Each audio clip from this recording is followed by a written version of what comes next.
Hello, and welcome to the video for lesson 3.2, constructing perpendicular bisectors.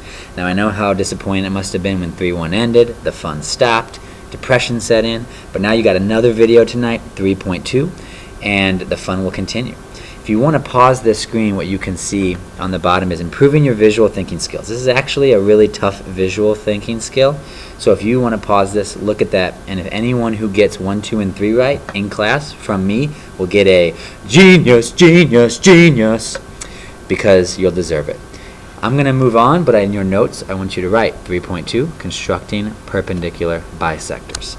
On this page all I need you to write is a definition of perpendicular bisector, and then listen to what I'm talking about.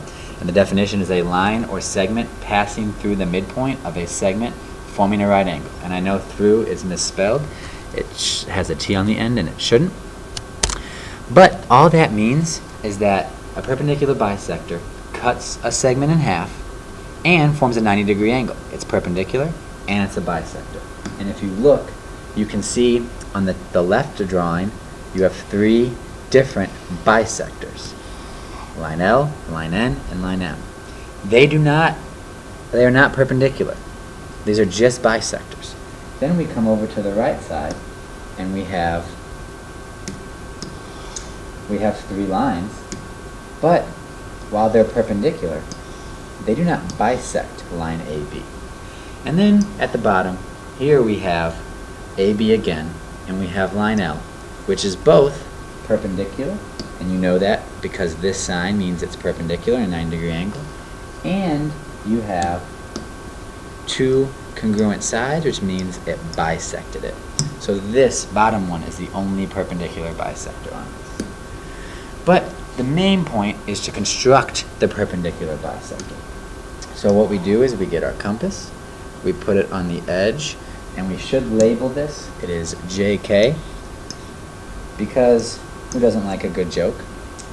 We label it JK, and when you take your compass, what you want it to be is over half of your segment. Our segment's JK.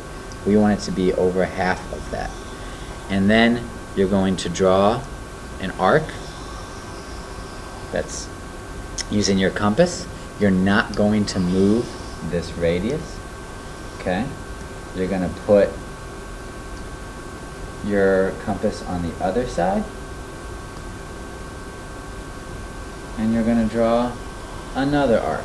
Doesn't have to be quite as big as mine, but what you see here is if you connect this intersecting point all the way down to that intersecting point, there's your perpendicular bisector. That's how you construct it. This is the way to construct it, so we know for a fact that this is a perpendicular line and that it bisects JK. That's how you construct a perpendicular bisector. I've already done it on this side, and if this is perpendicular, there's a couple things you need to know, and I want you to write this down. Perpendicular bisector conjecture. If a point is on the perpendicular bisector of a segment, then it is equidistant from the endpoints. Equidistant just means it's the same distance from the endpoints. So what I mean by that is that from the top of our perpendicular bisector to this endpoint is going to be the same distance as from the top of the perpendicular bisector to the other endpoint. So now we have a couple markings we can make. Because it's a perpendicular bisector, we know these 2 are equal. If we'll call it JK again, we know, and this is, let's say, D, we know JD is equal to KD. We also know that these are equal by the definition of the perpendicular bisector conjecture. We know from the top of the perpendicular bisector to the endpoints, both those lines are equal. And then you have at the bottom the converse. I'd like you to write the converse down, which is just saying if a point is equidistant from the endpoints of a segment, then it is a perpendicular bisector of the segment. The reason we need both of these is that way if you're given a problem, you can solve this whether you're given the converse information or whether you're given the regular conjecture information. We're getting towards the end of this, This you can freeze and read. It shows you the steps of how to construct a perpendicular bisector, which I already did. If you didn't follow along, here's the steps. And if you want to, freeze that. Two more definitions. These are the last two definitions, I swear. Median, a segment joining a vertex of a triangle to the midpoint of the opposite side. So we have to remember here that a vertex is one of the points on the at three ends of the triangle. And if we have a vertex connecting a midpoint, that's a median. And then a mid-segment is just joining two medians. So once you are joining two midpoints, once you find the midpoints, you connect those, and there's going to be a mid-segment. So there's going to be 3 different mid-segments and 3 different medians in any triangle. So get those definitions down, and then the last thing we're doing is constructing the medians and constructing the mid-segments.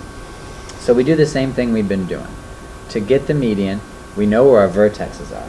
I'm going to mark our vertexes in red. Just know this is what a vertex is on all of these. And so those are going to be easy to connect. We don't have to find those. What we have to find is the midpoint. And the way we do that is we go over halfway. We draw that arc. We come over to the other vertex.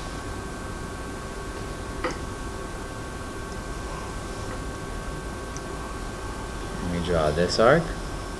And that's why you want to go big or go home, like I was saying last video, is you need to draw it so these intersect. And now you can connect them. And where they're connected,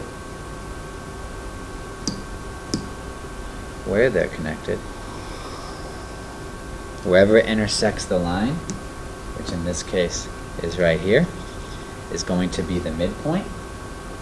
And then we take that midpoint, we connect it to the opposite vertice,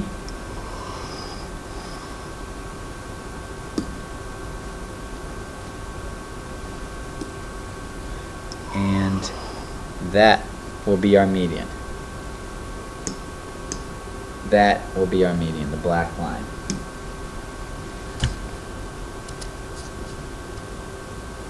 Okay?